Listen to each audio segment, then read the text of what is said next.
Welcome to the Rim Break Rodeo. We hope this video helps. You start by collecting the essentials so you can act quickly.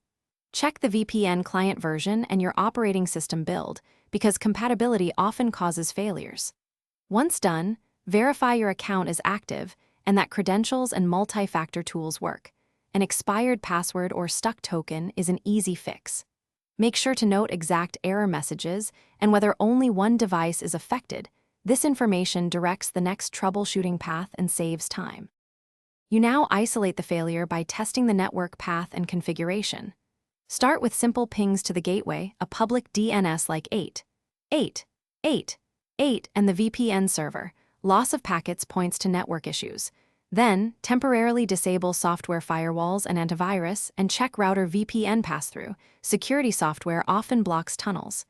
Make sure to inspect protocol, port, MTU, DNS, and split tunnel settings. Mismatches between client and server are a common silent culprit that you must correct. You finish by applying fixes and verifying success. Reinstall or update the VPN client, reset the network adapter, and flush DNS caches to remove stale state. If problems persist, change protocol or port and test over a mobile hotspot or alternate ISP to rule out ISP filtering.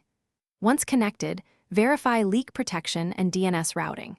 If the VPN still fails, enable detailed logs and send them to support. Logs plus the notes you made earlier let the provider resolve complex server-side or certificate. Thanks for watching. Consider subscribing if we helped you.